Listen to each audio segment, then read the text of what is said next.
I have one from Rick Tolman. It's from April Yeah, 12th. which one is that you want to look at?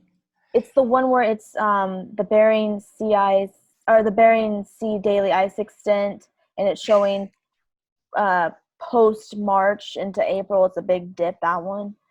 And then there's others, but we can start with I'm that waiting one. for it to pull up now so we can verify we're talking about the same puppy. Okay. So, are you talking about the tweet that's dated on April 12th? Yes. Yeah. Oh, yeah. We see the big blue line that go right down. Yes. That was So very interesting. Yeah, it's a very interesting graphic there.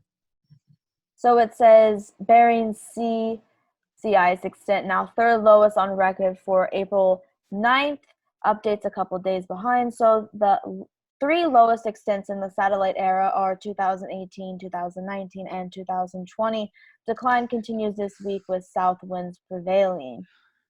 So It's interesting. really interesting because even with the very strong positive AO that we experience, especially, and we're still, although it is now on the negative side, but there's another graphic I sent you earlier today that shows it's still cool over Alaska and the Yukon.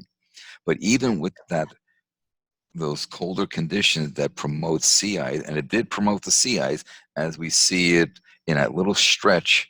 What was that basically? From February to March, where it's above the 30-year median. Even with that, as soon as the AO went to the negative side of things, the sea ice extent drops down.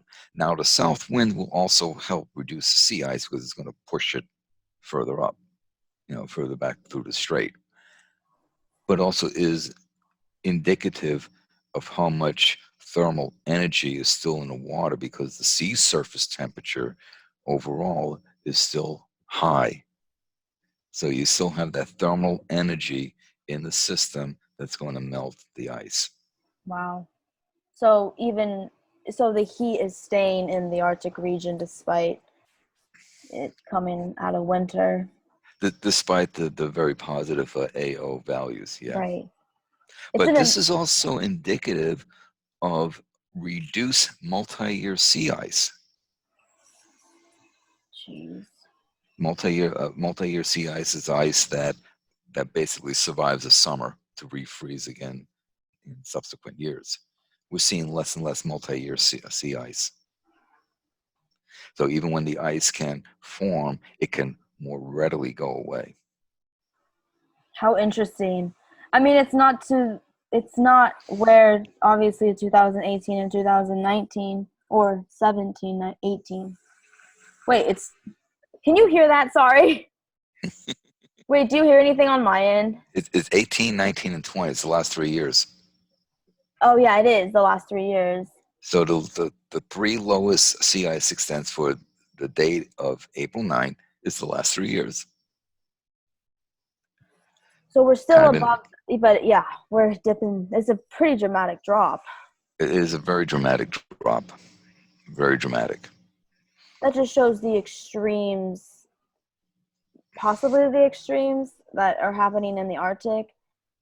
Um, Well, it goes back to my assessment is it goes back to how much thermal energy is in the system. That with the warmer than average sea surface temperatures, the ice will more readily melt. okay.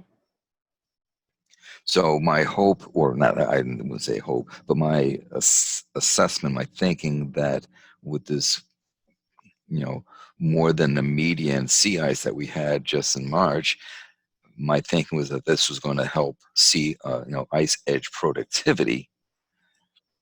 That's probably not going to happen now. Okay. Wow. That's a big deal. It's a very big deal. Oh no.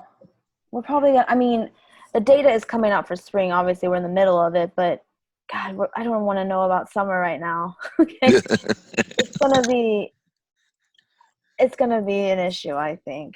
But we'll wait. We'll wait. But right now it's it's dropping fast.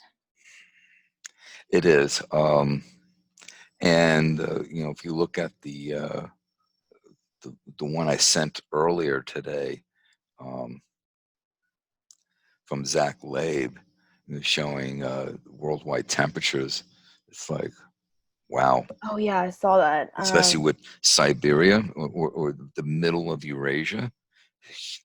It was 5 degrees C warmer than average. That's 9 degrees Fahrenheit. That's Oh cooking. God.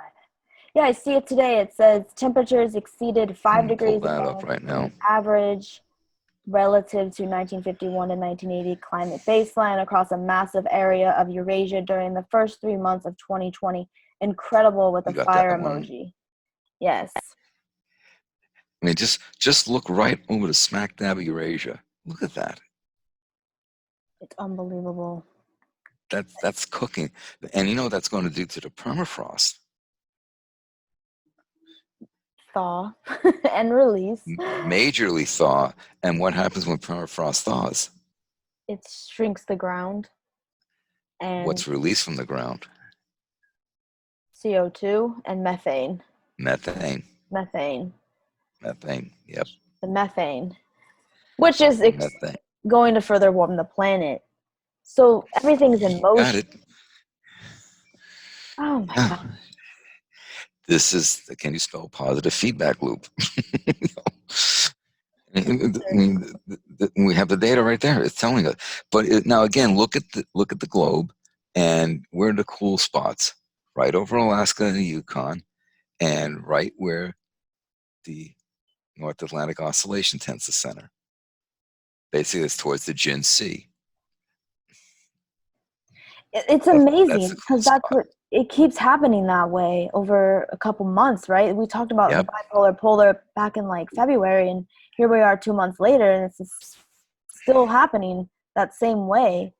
Yep. The bipolar polar is there to stay for now. Um, that's hot, and that's not good No, considering, no, once all it's that not. thaws, and we're so in trouble. I know we are. Now, Pandemics, now keep in viruses. mind, this graph is showing air temperatures, obviously. So even over the oceanic portion, that's the temperature above the water. So this is not sea surface temperatures, just to specify that. Do you have any like analysis or explanation as to why it's always on the Eurasia side? Or is that just the way the dice rolls, I guess?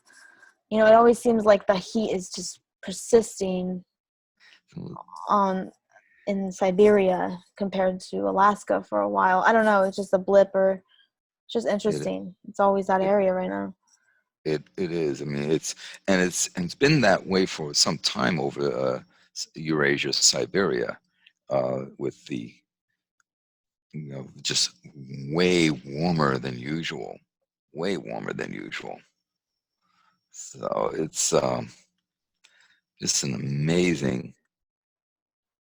I'm looking at some more of Zach Labe's graphics here. Let's see. Yeah, he's showing them from last month. That's sort of the same thing. But yeah, we're seeing some incredible ramification of what's going on.